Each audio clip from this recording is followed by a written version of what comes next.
And this is the Florence Nightingale Nursing and Midwifery exhibition down at the Ulster Museum.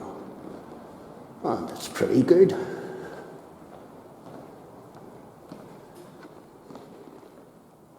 I am impressed.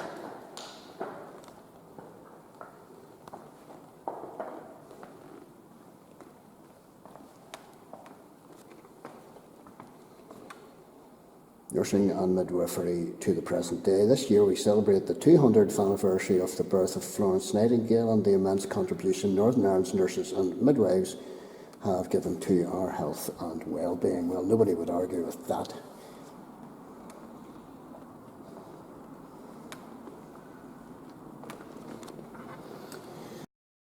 And this is the first information board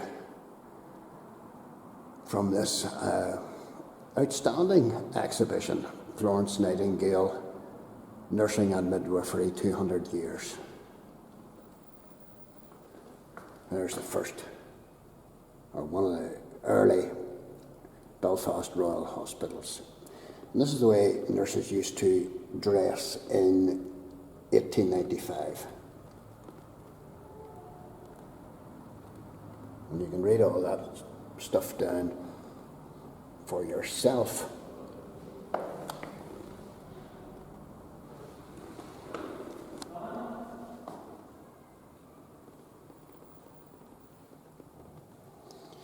And there's Ella Peary, cousin of Lord Peary of Harland and Wolff, is appointed Superintendent of Belfast Union Workhouse Infirmary, now known as Belfast City Hospital.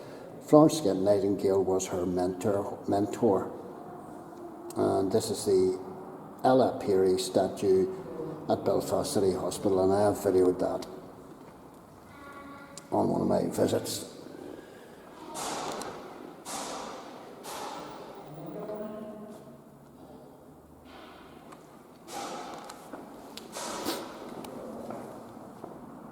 And this is dealing with the First World War and the Second World War.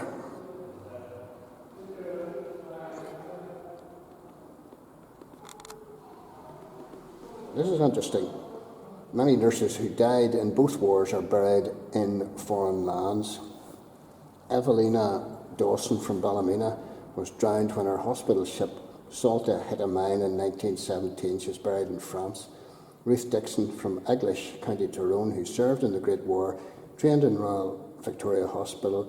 A missionary to China after the war, she re-enlisted in Singapore in 1941 with the Queen Alexandra Reserve. She survived a torpedo attack only to be captured by the Japanese. She died on Bangka Island, Indonesia, as a prisoner of war.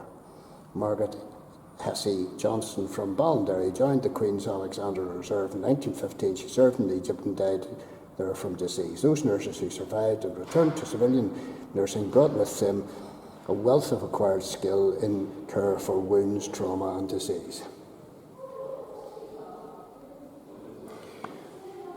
So there's Gertrude Moutray of Ballygawley. She was in the Queen Alexandra Reserve in 1942 as well. And there's detailing the information about Molly Best of Jedder Pass.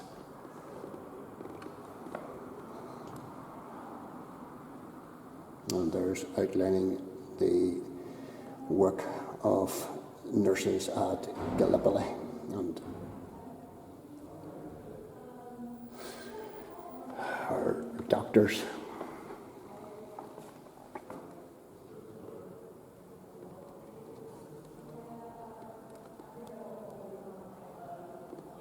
And that's detailing Lucy Sinton Kelly. All the way shells were flying over our train and we had many narrow escapes.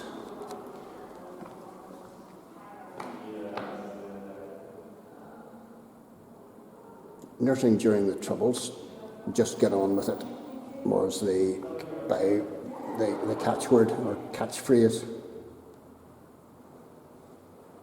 And there's all the deaths and injuries and all the rest of it listed about the troubles.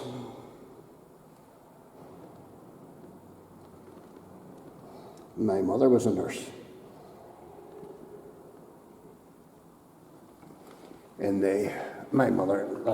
That's what my mother looked like in her nurse's uniform. And my wife was a nurse as well.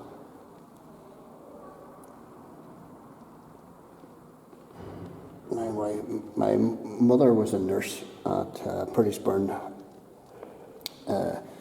Psychiatric Hospital in must have been in the 40s.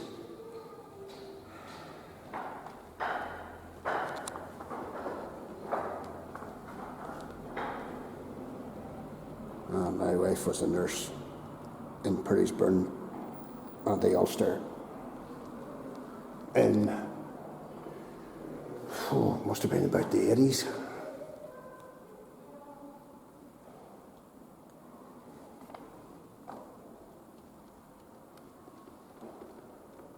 And there's all the different practitioners and specialists listed. Unless we are making progress every year, every month, every week, take my word for it, we are going back.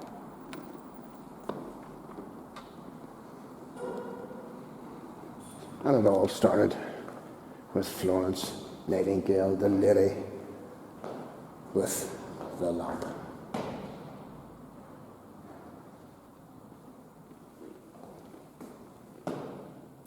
Nightingale at Scutari Hospital in the Crimea. That was a shocking war.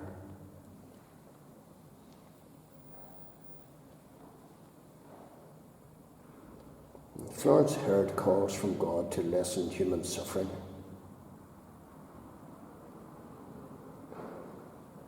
When word of the abysmal treatment and care of wounded soldiers reached Great Britain, Sidney Herbert was forced to react to public outrage. In 1854, he recruited Florence Nightingale, who took a team of 38 women trained by her to work as nurses at Barracks Hospital, Scutari. Isn't that interesting?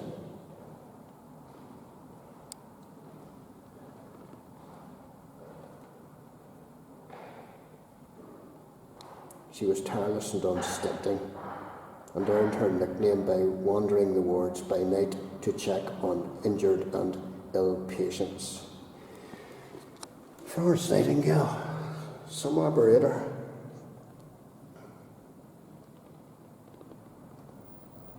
It's such dedication.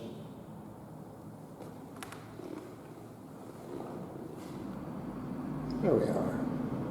When I am no longer even a memory, just a name, I hope my voice may perpetuate the great work of my life. God bless my dear old comrades of Balaclava and bring them safe to shore. And there she is.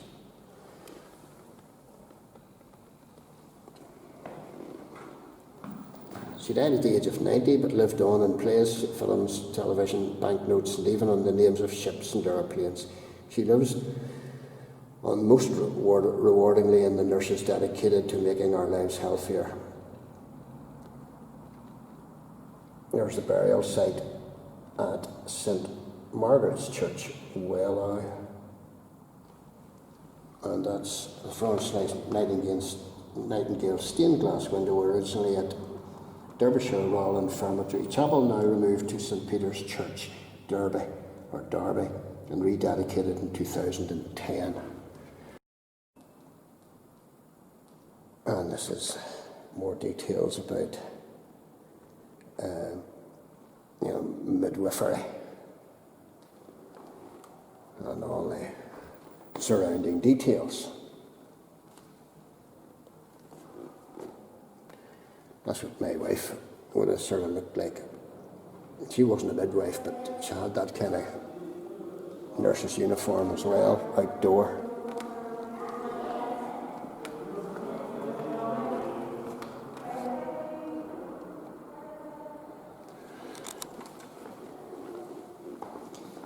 And this is defence nursing.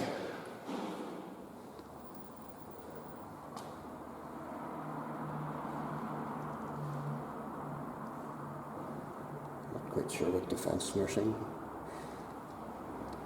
refers to. Oh, it's the Queen Alexandra Imperial Military Nursing Service, founded in 1902.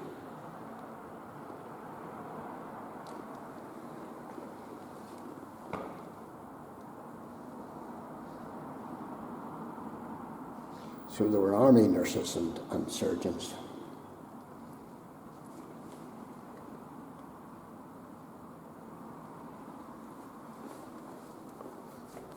And they still operate today. Come down and see it for yourselves.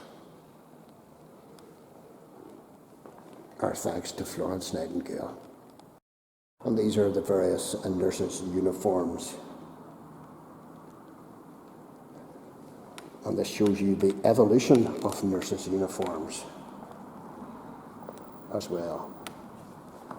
Replica, that's number one, replica of Florence Nightingale's uniform supplied by our CN Northern Ireland History of Nursing Network. And then we've got a replica of the Queen Alexandra's Imperial Military Nursing Service uniform, World War I.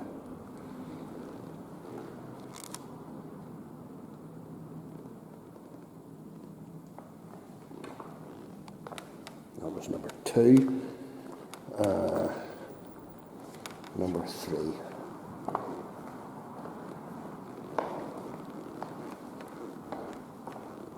Don't know where number 3 is. And this sculpture, what is it? Statuette of Florence Nightingale, based on the original statue erected in 1914 at the Crimean War Memorial in Waterloo Place, London.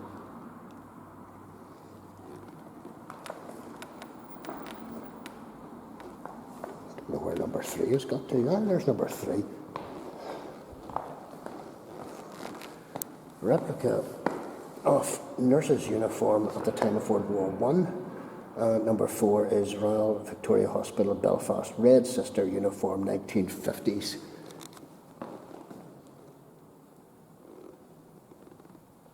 So that's number 3. And this is number 4. I like these old style uniforms. I like them better than the new style uniforms that nurses wear, but there you are. A replica of Nurse Rob's uniform. Miss Rob was matron of the Royal Victoria Hospital at the height of the Troubles. So that's a replica of her uniform. And number 6 is the current Northern Ireland Health and Social Care Midwifery uniform. Now, I'd prefer if they went back to the old.